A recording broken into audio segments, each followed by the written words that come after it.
देशमुख ने नागपुर में मीडिया से बातचीत के दौरान कहा कि किसानों पर महंगे खाद और सोयाबीन के कम दाम से संकट बढ़ा है, इसीलिए सरकार को कीमतें बढ़ानी या सब्सिडी देनी चाहिए। बच्चू कडे के फैसले को उन्होंने निजी विषय बताया, जबकि ऑटो चालकों के लिए मराठी में कुछ वाक्य सीखना जरूरी बताया। आइए ध्यान देते हैं अनिल देशमुख के विस्तृत बयान पर।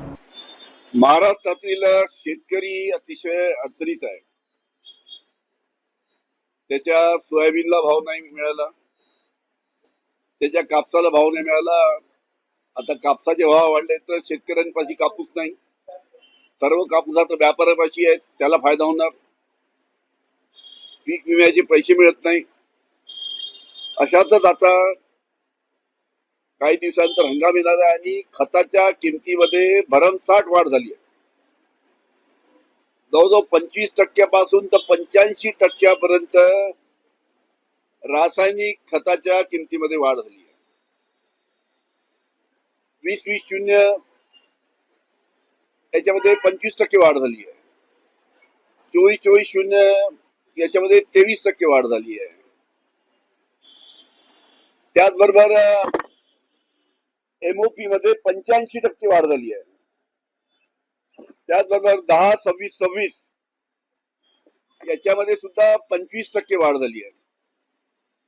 अशा पद्धतीनं मोठ्या प्रमाणात खताच्या किमती वाढल्या आहेत। याकडे सरकारचं लक्ष नाही, त्याच्यामुळे लवकरात लवकर सरकारने या खताच्या किमती कमी केल्या पाहिजे, खतावर सबसिडी दिली पाहिजे।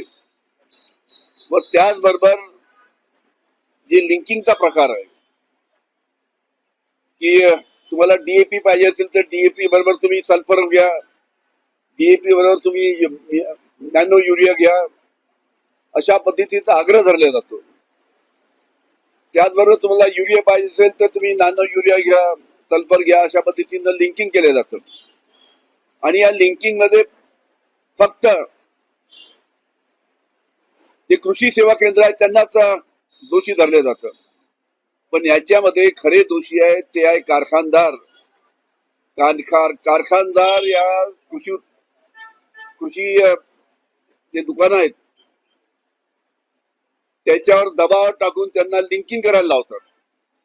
त्याच्यामुळे कृषी केंद्रावर कारवाई न करता त्या कारखानदारावर कारवाई केली तर मोठ्या प्रमाणात शेतकऱ्यांना जबरदस्तीने त्याला न पाहिजे असलेलं खत घ्यावं लागतं, याला आळा बसेल। आणि म्हणून या खत कंपन्या लिंकिंगसाठी कृषी केंद्राला प्रवृत्त करतात, त्यांना आग्रह धरतात, त्यांना तो माल घ्यावा लागतात जो खपत नाही आणि तो विकायला लावतात, त्या कारखानदारावर कारवाई झाली पाहिजे। असं आहे, बच्चू कडूला सल्ला देण्याची आवश्यकता नाही आहे, ते स्वतः अनुभवी आहेत, शेतकऱ्यांसाठी दिव्यांगांसाठी काम करत असतात, त्याच्यामुळे योग्य तो निर्णय ते घेतील। आता त्यांचा स्वतःचा निर्णय आहे, त्यांनी काय करावं, त्यांचे कार्यकर्ते काय म्हणतात, पदाधिकारी काय म्हणतात, यांच्यावर ते निर्णय घेतील। मुंबई के जो टैक्सी चालक है उनको 1 मई से कंपलसरी किया गया था राज्य शासन ने कि उन्होंने मराठी में बातचीत करना चाहिए। और मेरा भी ये मानना है कि महाराष्ट्र की भाषा मराठी है और यहाँ जो भी आता है उसको 8-10 सेंटेंस बोलना आना चाहिए। उसको क्या मराठी में निबंध लिखना नहीं या भाषण देना नहीं है, सिर्फ 8-10 सेंटेंस भी उन्होंने याद कर लिए तो ये काम हो सकता है, ये काम चल सकता है और इसको कोई विरोध करेगा नहीं, ऐसी मेरी मानना है। क्योंकि महाराष्ट्र में आके हम 8-10 सेंटेंस भी नहीं रट के बोल पाएंगे, ऐसा बोलना भी गलत है। और करके 8-10 सेंटेंस भी इन सभी टैक्सी धारक है या तुम्हारे ऑटो धारक है, इन्होंने बोलना चाहिए। और 2 दिन में ये 8-10 सेंटेंस कोई भी सीख सकता है।